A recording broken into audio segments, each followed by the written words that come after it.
Joaquim José da Silva Xavier, conhecido como Tiradentes, foi enforcado e esquartejado em 21 de abril de 1792. A historiadora explica. Ele fez parte de um movimento que é chamado de Inconfidência Mineira, que a gente conhece como Inconfidência Mineira, mas, inclusive, a gente hoje em história sabe que não foi uma inconfidência, não foi uma falta de fidelidade. Para nós brasileiros, foi uma conjuração, uma revolta contra o poder da metrópole de Portugal. E ele teve um papel bastante importante. Pelo que eu já li, o Tiradentes ele não era da elite mineira, ele era um soldado, e ele se envolveu com esses intelectuais ali de Vila Rica, hoje Ouro Preto. E, nesse processo, ele foi o grande divulgador. Ele tinha mais contato com as classes mais pobres, vamos dizer assim, mas a classe média.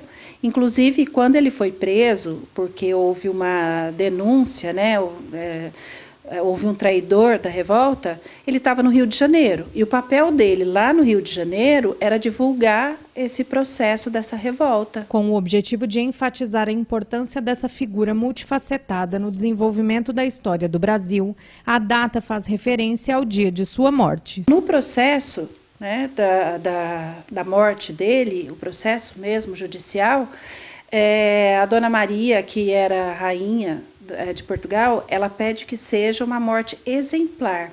E isso está escrito no processo, uma morte que sirva de exemplo para os outros. Então, por isso foi escolhida a forca.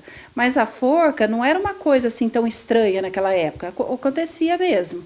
Mas aqui serviu para que ninguém mais fizesse, precisava dar um exemplo. E só ele, dos revoltosos, é que foi condenado. Ana ainda fala sobre o livro que conta a história do mártir. O dia que ele foi enforcado, dia 21 de abril de 1792, ele havia sido preso em 89 e foi enforcado em 92. Foi um dia de festa no Rio de Janeiro.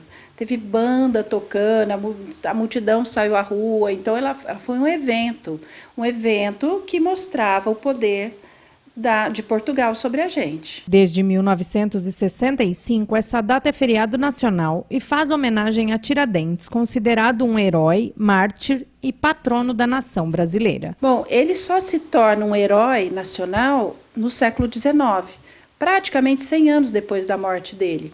E quem resgatou essa figura do Tiradentes foram os republicanos.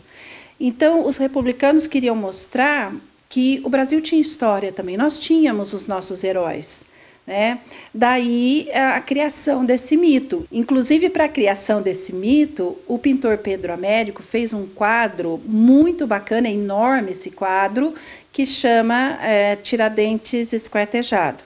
Vocês já devem ter visto esse quadro. Então, ele mostra o Tiradentes e assemelhado a Cristo. Então, é um Tiradentes barbudo, que está assim, em cima da plataforma onde tem a forca, e o corpo dele já esquartejado.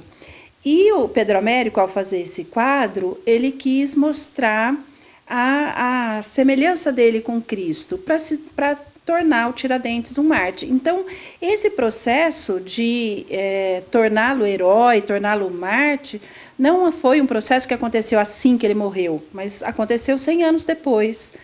E essa pintura é emblemática. A gente fala ela é falsa.